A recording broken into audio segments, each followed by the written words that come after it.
Olá, meus amados irmãos, a paz do Senhor Jesus, tudo bem? Amados irmãos, mais um vídeo aqui, conforme prometido no vídeo passado. Eu vou falar, a gente vai dissecar junto no Evangelho de João, a passagem da morte de Lázaro e de Marta e Maria. Mas antes, olha só, tem detalhes que tem no Evangelho, nenhum Evangelho não tem no outro, entendeu, irmão? Eles se complementam. Então eu vou usar dois textos, eu vou usar todo o capítulo 11 de João e o final do capítulo 10 de Lucas.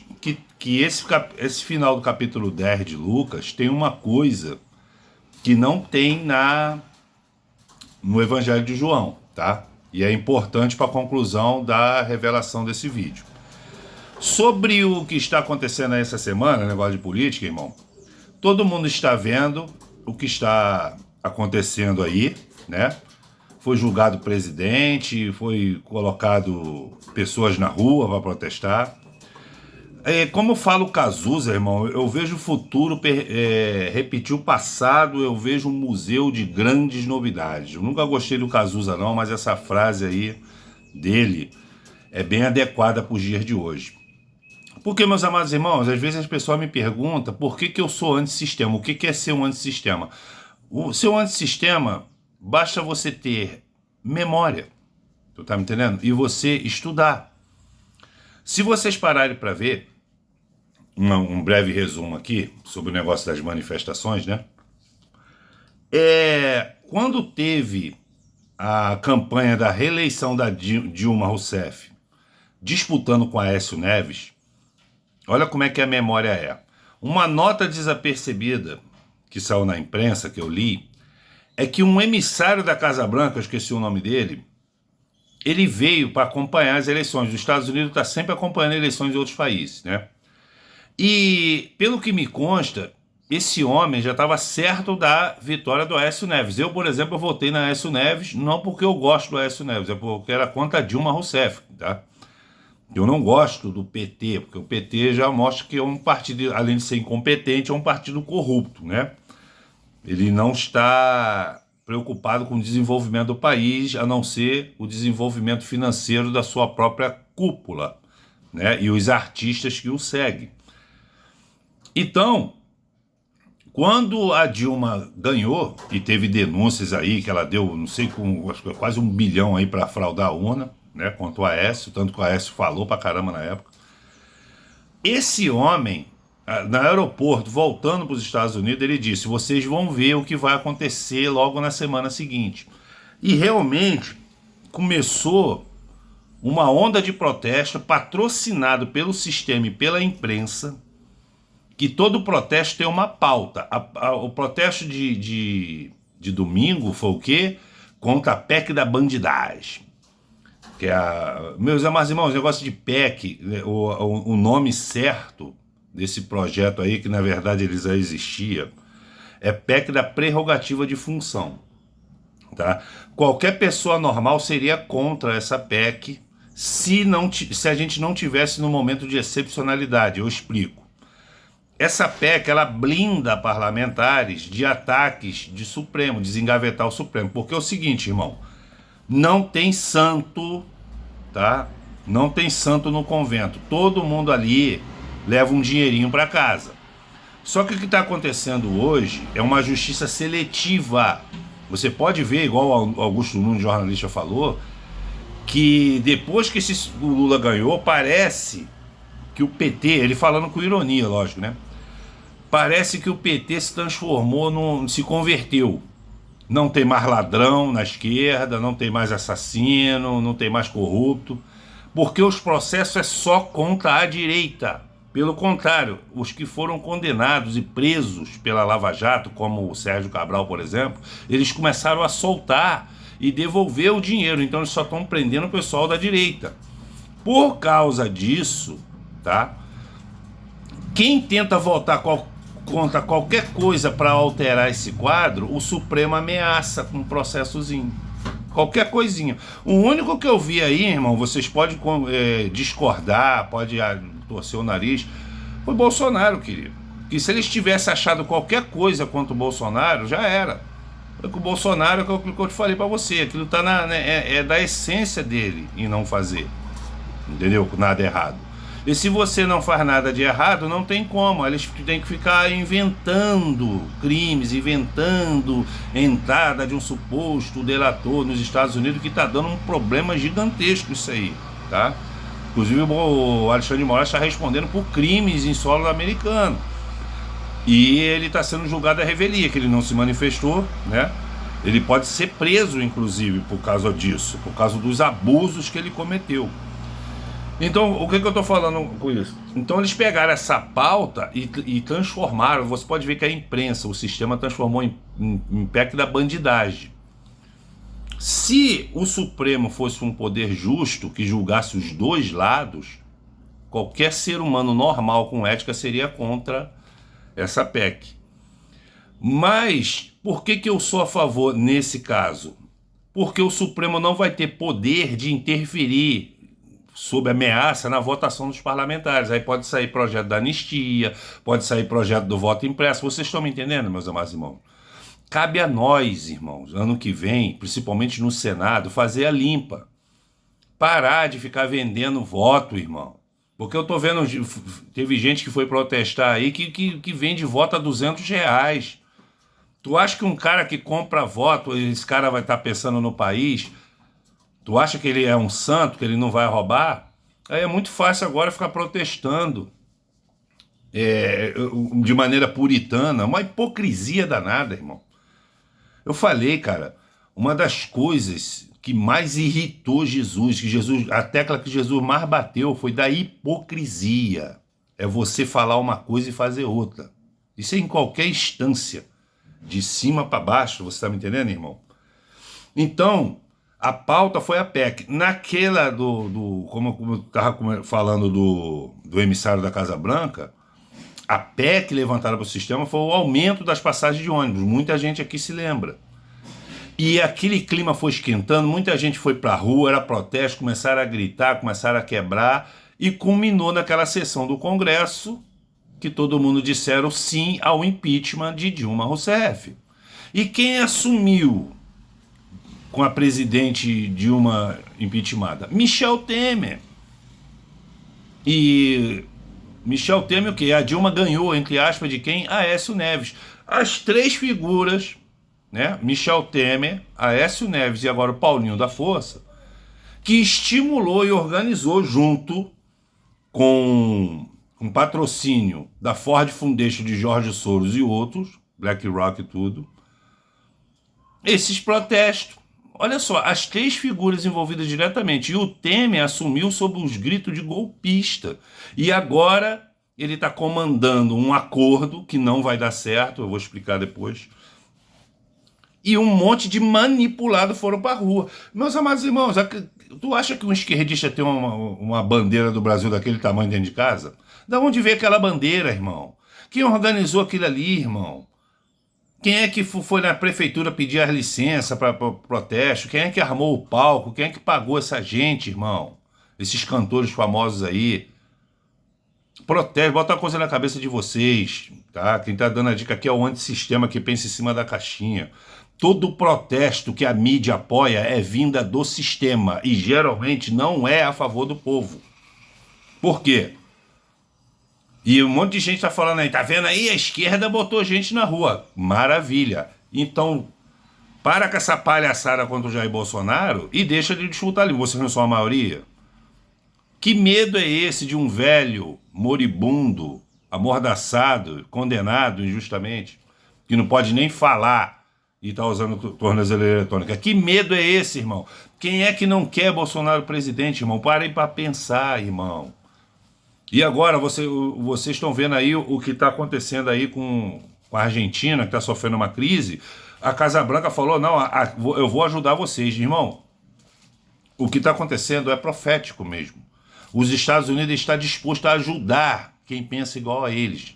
Isso é preparar o caminho para o governo global. Isso mostra o quê? Se o Eduardo Bolsonaro for presidente, tá?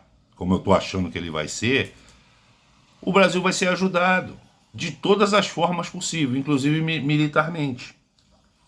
Eu nunca vi, o Donald Trump pediu informações à embaixada sobre o processo de Jair Bolsonaro. Eu nunca vi na história os Estados Unidos ter um interesse tão intenso e particular no mandatário estrangeiro. Meus amados irmãos, o vento está mudando agora. Eu já adiantei lá atrás nos meus vídeos. Isso é um outro engodo. Isso é um engodo do anticristo. Ele não vai pegar você pelo chicote, ele vai pegar você pela vantagem. Então, o meu objetivo desses vídeos aqui é fazer a revelação da palavra de Deus, tá? Isso é só para você se situar. As sanções vão continuar. O Trump nem começou ainda, não esquentou nem o motor ainda, irmão. E você já vê o desespero que está tendo aí. Né? Já vão revisar a pauta. Um monte de gente já descobriram que esses protestos aí é furado. Eu estou gostando de ver só uma coisa, que o brasileiro agora deixou, a política tomou a frente do carnaval, do futebol, né? Do Faustão, da televisão, do pagode, entendeu? O assunto está em pauta. E isso causa desespero no sistema, porque o sistema investiu pesado, primeiro na educação, para você não raciocinar. Eu sempre falei que existe um projeto, tá? Milimetricamente planejado de emburrecimento mundial que está em vigor há mais de 30 anos. Hoje você, na faculdade hoje, você não aprende a ser técnico, você aprende a ser militante, tá? Muita gente já percebeu isso. E na parte cultural, eles investem pesado em artistas, em programas, em filmes, para que você não se ligue na política. Então, eles estão desesperados por causa disso. Qualquer coisa que eles estão fazendo agora, as pessoas estão virando uma espécie de bereano das redes sociais. Eles estão indo lá checar aquilo ali mesmo e eles só estão tomando na cabeça. O sistema está desesperado, irmão. Então, dito isso, tá? Eu vou focar mais, eu só vou fazer comentários políticos quando acontecer coisas relevantes igual aconteceu. Eu vou focar mais nas revelações da palavra de Deus. Então vamos lá, ó. Primeira parte aqui é Lucas. A gente vai ler ponto a ponto e fazendo as revelações igual tá dando certo, tá, irmão? É tipo um estudo mesmo, e muitas vezes eu mesmo descubro lendo. Apesar de ter lido a passagem várias vezes, eu descubro com a do Ardor, que está conduzindo, eu acabo descobrindo junto com vocês, depois eu me alegro. Então vamos primeiro para o Evangelho de Lucas no capítulo 10, a partir do versículo 38, que é o final dele, que diz assim a palavra de Deus. Caminhando Jesus e seus discípulos, chegaram a um povoado onde certa mulher chamada Marta o recebeu em sua casa. Maria, sua irmã, ficou sentada aos pés do Senhor, ouvindo o que ele ensinava. Marta estava inquieta, ocupada com muitos afazeres, e aproximando-se de Jesus, inquiriu-lhe: Senhor, não te importas que a minha irmã tenha me deixado só com todo o serviço? Peça-lhe, portanto, que venha ajudar-me. Orientou-lhe o Senhor: Marta, Marta, andas ansiosa, aleluia, Senhor, e te afliges por muitas razões. Todavia, uma só causa é necessária. Uma causa necessária. Maria, pois, escolheu a melhor de todas, e esta não será tirada. Querido, na linguagem de hoje, Jesus está falando assim, ó, você está muito emocionada, você está muito irrequieta, você está muito desesperada, você está muito mundana, Marta. Marta, Marta, a minha presença, a verdadeira conversão, Marta, traz paz no coração. E quando você tem paz no coração, saberás que eu e o meu Pai somos os melhores arquitetos de nações, e que tudo acontece para a honra e glória do nosso Senhor Jesus Cristo, Marta. No nosso tempo, não é no seu tempo, Marta. Mulher na igreja é o quê, irmão? Mulher na Bíblia é o quê? É a igreja. É uma igreja desesperada. É uma igreja que levanta, tá? Profeta do caos, que fica falando para você estocar alimento, que fica falando que vai ter bomba atômica, apagão, terceira guerra, que Deus vai misturar todo mundo vai sofrer, passar fome. Tudo contra a Bíblia, sabe por quê? Porque é o desespero mundano tomou conta e tomou o lugar da fé. Porque quando você sem fé é impossível agradar o Senhor. Essa é a fórmula, entendeu? Você tem fé e você agrada o Senhor. O Senhor, de cara, te dá o maior patrimônio que você pode ter, que é a paz e a tranquilidade. A certeza que o Senhor vai agir. E que mesmo se a situação apertar, é um Deus proporcional, que vai, conforme o mundo vai sofrendo, Deus vai te abençoando mais ainda. Essa é a justiça de Deus para aqueles que creem e não fala que crê, igual Marta. As duas igrejas. A outra igreja, tranquila, com fé no Senhor, entendeu? Vigiando e orando, e lendo a palavra, e rebatendo os contradizentes, entendeu? Repudiando esses profetas do caos, que na verdade eles só semeiam medo, porque medo dá like, irmão. Da monetização, em outras palavras. Vamos lá agora, ponto a ponto. Vocês entenderam a passagem de Lucas? Marta e Maria são duas igrejas. Agora vamos lá, que o João dá muito mais detalhes sobre o que aconteceu, porque Lucas só diz aquilo que aconteceu na visita. Vamos lá. Evangelho de João, no capítulo 11, a partir do versículo 1, diz assim a palavra do Senhor. Um certo homem chamado Lázaro, de Betânia, da aldeia de Maria e da sua irmã Marta, estava doente. Esta Maria, cujo irmão Lázaro estava doente, era a mesma que ungiu com óleo perfumado, aleluia, Senhor. O Senhor, ele enxugou os pés com os próprios cabelos. Sacrifício. Tu sabe o que quer dizer a palavra sacrifício? De onde vem, irmão? Sacro ofício, um ofício santo. Entendeu? Em outras palavras, um ritual de separação do mundo. Então ela fez esse sacrifício, o que? Enxugou com o cabelo, usou um vidro de nardo puro, né, de alabastro, caríssimo. Ela não quis saber o valor daquilo ali. Judas quis saber, Judas Iscariote. Mas a Maria não quis nem saber, irmão, que ela estava diante do Salvador. E quando você está diante do Salvador, irmão, a última coisa que você vai se preocupar é com o valor material de qualquer coisa, tá? A Bíblia tem muitos pormenores de revelação. Enxugou, olha só, ela ungiu com óleo, tá? Ou seja, a unção com óleo lá no Velho Testamento, se eu não me engano, em Deuteronômio, era usada para ungir o sacerdote. Então aquilo é profético. E Maria é uma igreja. Então ela cria que tinha fé que Jesus era o sumo sacerdote, que está preparando, que nesse momento está no tabernáculo, preparando para nos tabernacular com ele, preparando a sua volta. Entendeu? E enxugou com os próprios cabelos. Eu não vou explicar aqui negócio de cabelo, senão o vídeo vai ficar muito longo. Teria que explicar a história de Sansão. Talvez eu traga outro vídeo sobre isso. Mas o cabelo fica na cabeça, e cabeça fala de projetos e pensamentos. Então ela sacrificou a razão dela em prol de Jesus Cristo, o que é muito parecido com o que Paulo fala, que tudo que ele aprendeu academicamente, ele considerou como esterco, diante de quê? Diante da sabedoria e da simplicidade que há em Cristo Jesus. Vocês têm que focar somente em Jesus. Somente em Jesus. É Ele que vai te salvar. Assim sendo, as irmãs de Lázaro mandaram dizer a Jesus: Senhor, eis que aquele a quem amas está enfermo. Ao saber do ocorrido, disse Jesus: essa enfermidade não terminará em morte, mas sim para a glória de Deus, para que o Filho de Deus seja glorificado por meio dela. Meus amados irmãos, muito parecido com o que ele falou no mesmo Evangelho de João, do cego de nascença. Que Pedro pergunta assim: Senhor, ele nasceu cego, quem pecou? Foi ele ou os pais dele? E Jesus falou assim: não, isso aí nem ele nem o pai dele, isso é para se manifestar a glória de Deus. Irmão, presta atenção nas palavras de Jesus. Jesus já falou antes que essa enfermidade não terminará em morte. Qual é o problema de uma igreja entender isso? Segue o texto, ó. E Jesus amava Marta, a irmã dela, que é Maria, né? E a Lázaro. Contudo, quando soube que Lázaro estava doente, ficou mais 2 dias no lugar que estava, intencionalmente, para que o milagre dele fosse amplificado à vista de todos. Tá, meus amados irmãos? Depois disso falou aos seus discípulos: vamos voltar para a Judéia.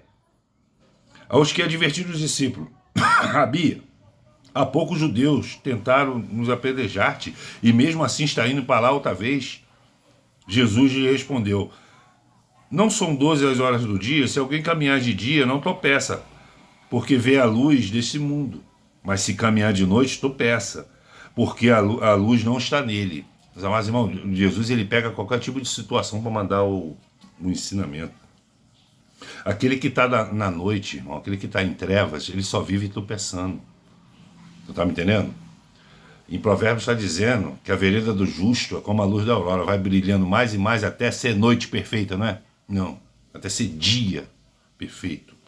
Tudo de Jesus é às claras, irmãos. Tu tá me entendendo? Então ele pegou, pô, Jesus, tu vai voltar lá, tentaram te apedrejar. Eu falei assim, eu vou, irmão, porque eu tenho uma missão, então não interessa o local, ninguém vai me impedir, querido. Bota isso na tua cabeça, meus amados irmãos. Estou lendo aqui, estou aprendendo, ó.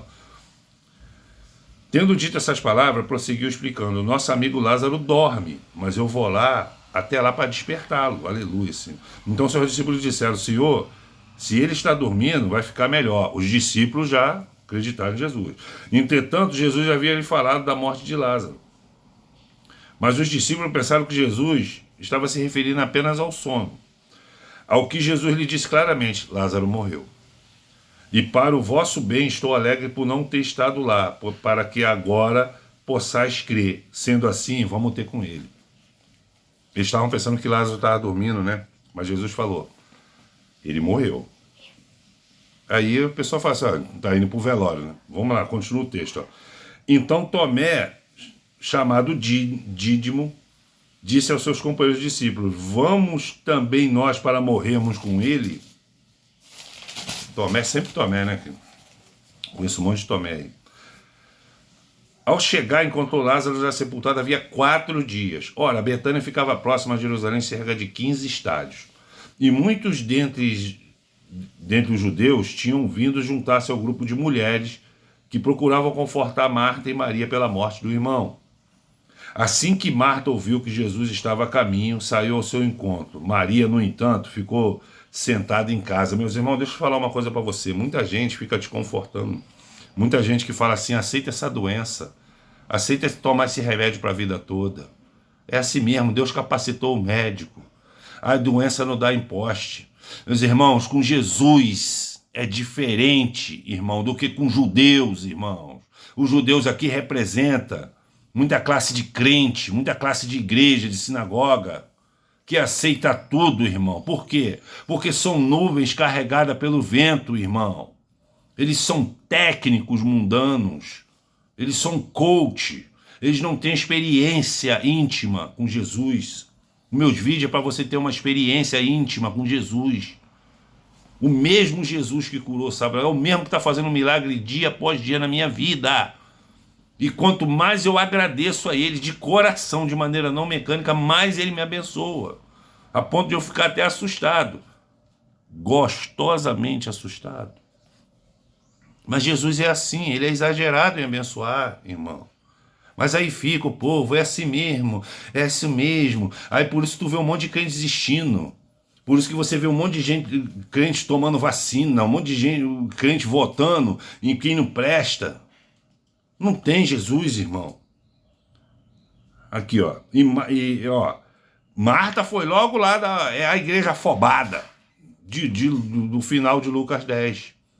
Já foi logo. Maria, presta atenção, a irmã dela, 2 igrejas, ficou esperando, epomenê, na esperança certeira do agir de Deus no tempo dele. Marta já foi logo afobada, cobrando de Jesus. Olha aqui, ó. Assim que Marta ouviu que Jesus estava a caminho, saiu ao encontro. Maria, no entanto, ficou sentada em casa. Disse Marta a Jesus, Senhor, se estivesse aqui, meu irmão não teria morrido. Já chegou acusando. Mas eu sei que, mesmo agora, seja o que for de pedir de Deus, ele te dará. Então Jesus assegurou, o teu irmão ressuscitará. Preste atenção. O teu irmão ressuscitará. Ele já tinha falado lá que Lázaro não morreu, ele estava dormindo. E Marta lhe disse, eu sei que ele vai ressuscitar na ressurreição do último dia. É uma igreja que conhece a palavra, mas não conhece Jesus. Esclareceu Jesus, eu sou a ressurreição e a vida, aquele que crê em mim, mesmo que morra, viverá, aleluia, Senhor. E todo que vive e crê em mim não morrerá eternamente. Tu crê nisso? Ela lhe afirmou, sim, Senhor, eu creio que tu és o Cristo, Filho de Deus, que devia vir ao mundo. Ela tem consciência de Jesus, da obra de Jesus, da palavra de Deus, irmão. Mas é muito diferente, irmão. de você ter um conhecimento teórico, técnico, porque até ateu lê Bíblia. Eu falei para você que grandes executivos japoneses, como a Nintendo, a Nissan, eles fazem reunião de liderança lá nos últimos andares dos prédios dele, e eles abrem livro de provérbios. Então até ímpio, capitalista, hedonista, eles lêem a Bíblia. Mas é para tirar vantagem. Você já viu aquele filme O Livro de Eli, com Denzel Washington?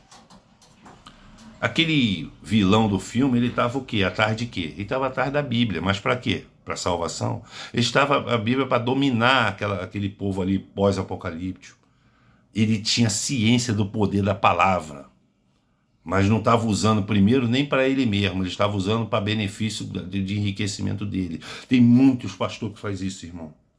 Agora, Jesus é completamente diferente, irmão, do que você só ler a palavra dele de maneira técnica.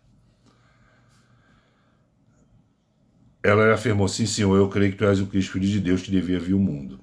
Depois de dizer essas palavras, Marta seguiu o seu caminho e chamou Maria, sua irmã, e disse em particular, o mestre chegou e chama por ti. Aleluia, Senhor! Oh, glória! Assim que Maria ouviu isso, troca, irmão, Marta e Maria por duas igrejas, vai por mim. Assim que Maria ouviu isso, levantou-se apressadamente e foi ao encontro dele. Parábola das 10 virgens. Jesus ainda não havia entrado no povoado, mas estavam onde Marta o encontrara. Nem entrou ainda. Os judeus que estavam com Maria em casa e a consolava, vendo que ela se levantou apressadamente e saiu, seguiram-na, julgando que ela fosse ao sepulcro para ali chorar. Então, quando Maria chegou ao lugar onde Jesus estava, vendo, prostou-se aos seus pés e desabafou, Senhor, se estivesse aqui, meu irmão não teria morrido. Parece ser a mesma atitude de Marta, né? Sendo assim, ao ver Maria chorando bem como os judeus que vieram com ela, Jesus se indignou no espírito. E se indignar no espírito aqui, que Jesus se emocionou, tá, irmão? E compadeceu-se. Perguntou-lhe Jesus, onde tu colocaste? E eles indicaram, Senhor, vem ver. E Jesus chorou. Então os judeus comentaram, vede como ele o amava. Mas alguns deles questionaram, não poderia este homem que abriu os olhos do cego ter evitado que seu amigo morresse? Ele não estava enxergando um milagre maior, irmão. O afobado, o técnico, o religioso, ele nunca enxerga o propósito lá na frente. É igual essa situação política aí. A pessoa fala, Donald Trump não está fazendo nada, a gente vai virar uma Venezuela. Situações diferentes, irmão. Mas esse não fazer nada para essa pessoa é o quê? Eles querem que o Donald Trump venha com um B2 aqui, bombardeie Brasília toda. Não é assim, irmão. Não é assim. O propósito maior está lá na frente. É a mesma coisa aqui, entendeu? Olha aí a Magnitsky para todo mundo aí, ele sufoca. A lei Magnitsky, ela tem um efeito dissuasório, de dissuasão. O que quer dizer isso? Pega-se você já viu casa que tem não tinha muita criança, quem teve família grande igual a minha aí, um monte de criança, escadinha, aí as crianças aprontam, né? A mãe vai dar, aí a criança vai lá, quebra, igual a minha irmã quebrou, a mesa de centro. A mãe vai lá dar uma surra para mostrar para todo mundo o que vai acontecer se eles repetirem aquilo ali. A lei Magnitsky, ela foi criada para isso. Pega que foi o Alexandre de Moraes, para os outros pensar duas vezes se ele for seguir o que o Alexandre de Moraes faz. É só isso. Tu tá me entendendo? Onde eu parei aqui, Jesus chorou, né? Mas alguns deles questionaram, não poderia de homens que abriu os olhos do cego ter evitado... Meus irmãos, a propósito de Jesus está lá na frente. Então, novamente, Jesus se indigna em seu espírito e, comovido, dirige-se ao sepulcro. Era uma gruta na rocha, com uma pedra fechando a entrada. Determinou Jesus tirar a pedra. Preveniu-lhe Maria, a irmã do falecido. Senhor, já cheira mal. A incredulidade ainda, pois se passaram 4 dias. Encorajou Jesus. Eu não te falei, se credes, verá a glória de Deus. Então tirar a pedra da entrada. Eu não vou não vou explicar sobre esse negócio de tirar a pedra, colocar a pedra aqui não, que você já deve ter ouvido várias pregações sobre isso, tá, irmão? Então tirar a pedra da entrada do lugar onde o homem estava morto, estava deitado. Jesus, levantando seus olhos para o céu, as bênçãos, os milagres vêm de cima, irmão, das coisas que são do alto. E agradeceu. Pai, te dou graça para que me ouviste. Jesus podia olhar para o chão assim, não podia? Ou para o corpo de Lázaro. Não, ele olhou para o céu. Olha, para quem está em cima. Busque as coisas que são do alto, irmão. Eu sei que sempre me ouves, mas disse isso por causa da multidão que está ao meu redor, para que creia que tu me enviaste. E tendo dito essa palavra, clamou em alta voz: Lázaro, vem para fora. Então o homem que havia morrido saiu da gruta, tendo os pés e mãos atados com faixa de linho e o rosto envolto em um pano. E Jesus orientou-lhe: retirai a faixa dele e o deixai-o seguir. Até aqui, irmão. Até aqui. Depois teve uma trama aí, por causa desse grande milagre. Eles conseguiram matar Lázaro lá na frente. Mas aquele milagre ali, Jesus, ele matou várias cajadadas. Tá? Vários coelhos com uma cajadada só, irmão. Aquela passagem dele, que está transcrita aqui no Evangelho de João, ele tem muitos ensinamentos para você. Está dizendo sobre a incredulidade da igreja. Está dizendo de uma igreja apressada. Quem está apressada não tem paz, irmão. John, só um instantinho, John, por favor, que eu estou gravando um vídeo aqui, tá? Obrigado. Não percebe não que eu tô, entendeu? Se ficar aí, fica nhan, entendeu? Então, meus amados irmãos, você vai ver aí que você está vendo aí que Jesus, ele sem se aborrecer muito, só nessa passagem, está mostrando como é que é a incredulidade de alguns. Jesus estava ali, irmão. O próprio judeu falou, pô, se ele tivesse aqui, ele curou o cego, ele poderia salvar Lázaro. Às vezes você pensa que só porque o caldo entornou, ou que uma situação se deu, que já era, acabou. Na verdade, você está falando, mesmo que inconscientemente, que Deus falhou, deixou acontecer, mas aquilo ali é um propósito maior lá para frente, irmãos. Eu estou fazendo esse paralelo com a situação do Brasil, com a palavra de Deus, porque para quem quer entender as profecias e o propósito maior de Deus, tem que caminhar junto.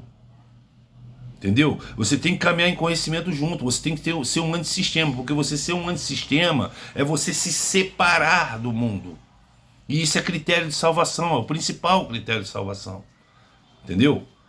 Isso é a santificação, a separação. Mas às vezes, por a gente viver nessa terra, e a gente gostar do luxo dessa terra, eu sei que às vezes é muito difícil, que quando a pessoa tem pouco conhecimento, qualquer reveste desanima, mas tem um propósito maior lá na frente. A última palavra é de Deus, e ele vence no final, irmão.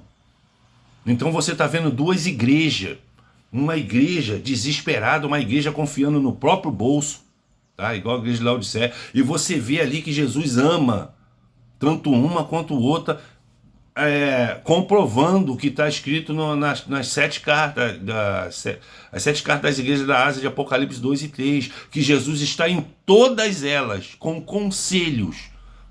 Ele está do lado de dentro, ele está dando pouco conselho, outro ele só elogia, outro ele só critica, outro ele está do lado de dentro, outro ele está do lado de fora batendo na porta, mas ele está sempre por perto. Tu tá me entendendo, meus amados irmãos? Então, esse é a diferença. Quando você tem paz e confiança no Senhor, isso é um sinal claro que você está tendo sua fé. E sem fé é impossível agradar a Deus, tá, irmão? Qualquer coisa, deixe nos comentários. Até o próximo vídeo e Deus abençoe a todos grandemente.